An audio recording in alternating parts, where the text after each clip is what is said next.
हे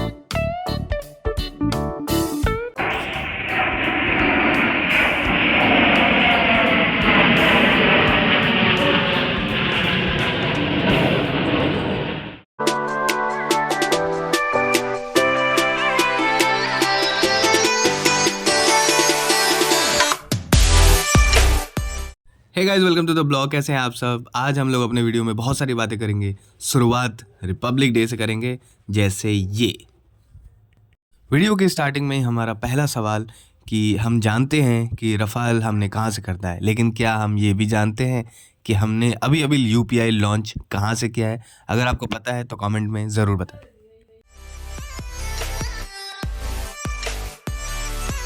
अगली सुबह हम जा रहे हैं गुड़गांव डॉक्टर के पास, और जाते जाते मैंने रास्ते में देखा कई जगह प्रोजेक्ट्स बन रहे हैं, लाइक ब्रिजेस, रोड्स। तो मुझे याद आया सागरमाला प्रोजेक्ट। उसके बारे में आपको ये बताना है कि सागरमाला प्रोजेक्ट को कौन सा एपेक्स बॉडी गाइड करता है और सागरमाला प्रोजेक्ट कब शुरू हुआ। फाइनली हम लोग हॉस्पिटल पहुंच जाते हैं। डेंटल हॉस्पिटल है ये। मेरे पास इससे भी एक सवाल याद आता है, बट इतना ज़्यादा सवाल नहीं पूछूंगा कि आप ही बोर हो जाओ। जब हम लोग वापस आ रहे थे तो हमने देखा ये जवान जो बीएसएफ के जवान हैं, इसमें मोस्टली वुमेन थे। अब पता नहीं ये क्या था, एक तरह का कैंपेन था या कुछ भी, बट जो भी हो, मुझे तो अवेयरनेस कैंपेन टाइप लगा। बट अच्छा लगा, देख के मज़ा आ गया। दिल्ली की बारिश देख के मुझे एक ही बात याद आता है, नहीं, दो बात याद आता है। एक तो क्लाउड सीडिंग और दूसरा एसिड रेन। क्लाउड सीडिंग मतलब आर्टिफिशियल रेन, और लास्ट ईयर सरकार ने ये बात सोचा भी था कि आर्टिफिशियल रेन कर देते हैं, क्योंकि ठंड के मौसम में फॉग बहुत ज़्यादा आता है, बहुत ज़्यादा पॉल्यूशन हो जाता है फॉग की वजह से। तो ये थोड़ा ज़रूरी भी है। आप बताएं कि कौन सा एलिमेंट यूज़ होता है क्लाउड सीडिंग में to make a crystal of water. ठंड के मौसम में अगर बारिश हो जाए तो ठंड थोड़ी बढ़ जाती है, तो इसका भी इस्तेमाल कभी कभी कर लेना चाहिए। पढ़ाई करने का साइड इफ़ेक्ट। मैं आया था इंदिरा गांधी हॉस्पिटल, और मुझे इंदिरा गांधी से 42वां अमेंडमेंट याद आ रहा था और उनके सारे करतूत। अगली सुबह मैं अपने नए नवेले लाइब्रेरी में आ गया। अभी ज्वाइन किए हुए महीना भी नहीं हुआ है, और नए नए में मोटिवेशन तो कुछ ज़्यादा ही हाई होता है, इसलिए मैं सुबह सुबह पधार गया, वो भी 9 साढ़े 9 बजे। ठंडी के मौसम में कोई नहीं आया, कुछ बच्चे छोड़ के, कुछ महान पढ़ाकू मेरी तरह।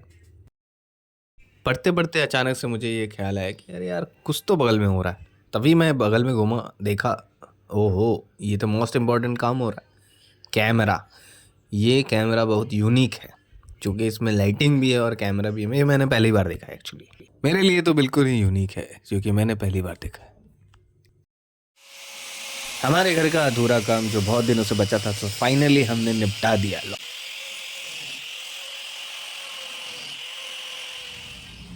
अगली सुबह मैं आ गया दीदी के घर, और यहाँ पे जितने भी घर हैं सारे के सारे सरकारी कर्मचारी के घर हैं। बेसिकली मुझे यहाँ इंस्पायरिंग फील होता है, क्योंकि सबके सब सरकारी कर्मचारी, और मैं भी सरकारी की तैयारी कर रहा हूँ, तो मुझे बड़ा अच्छा लगता है। और दूसरी अच्छी बात है कि यहाँ बहुत ज़्यादा रस नहीं है, मे बी शहर से थोड़ा सा दूर है, तो इतना ज़्यादा रस नहीं है, और ग्रीनरी बहुत ज़्यादा है। और मुझे हरियाली बहुत पसंद है। हरियाली मतलब पेड़ पौधे वाली, और किसी तरह की नहीं।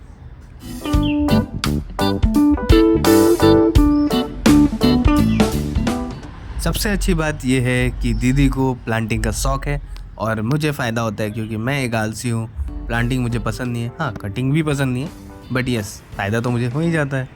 ये रहा सारा प्लांटिंग का एग्जाम्पल। अभी मैं दिखाता हूँ।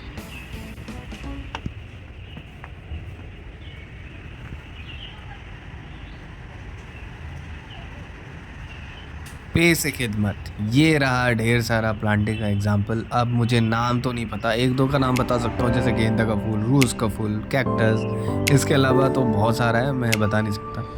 और एक और अच्छी बात है कि बगल में इतना बड़ा पेड़ है।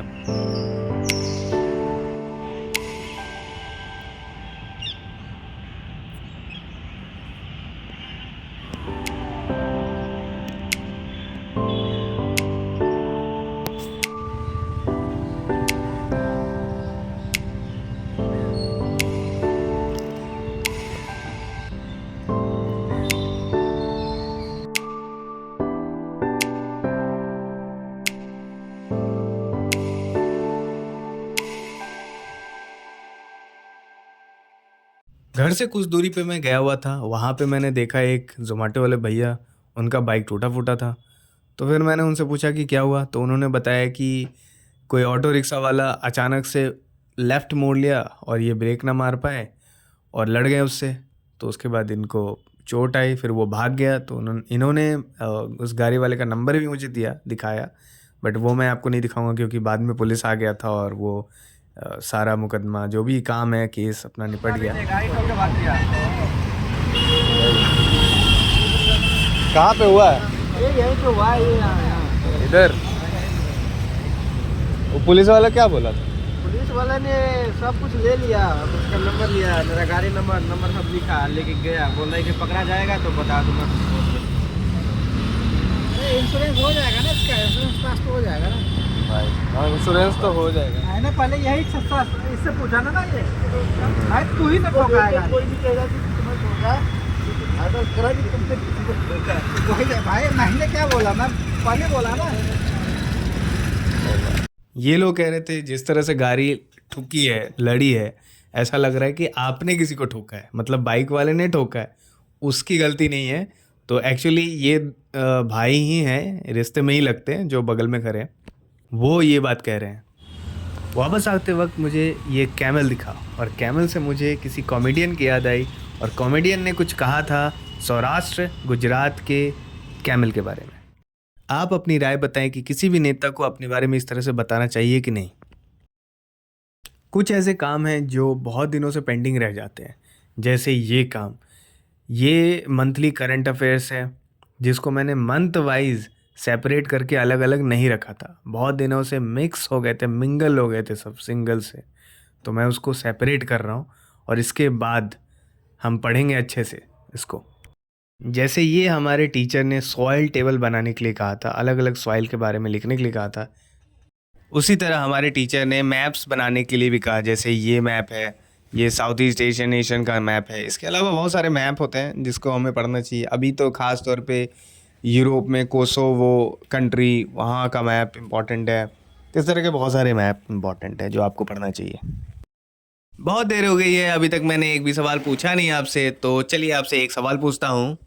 समरकंद किस देश का सिटी है?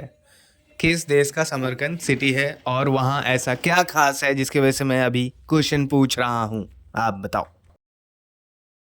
मेरा ये सब काम तो चलता ही रहेगा, बट अगली वीडियो में मैं लाऊंगा ढेर सारी इन्फॉर्मेशन जो कि इम्पॉर्टेंट है यूपीएससी एस्पिरेंट के लिए। तब तक के लिए मिलते हैं अगली वीडियो में। Thank you all for supporting us and see you guys soon.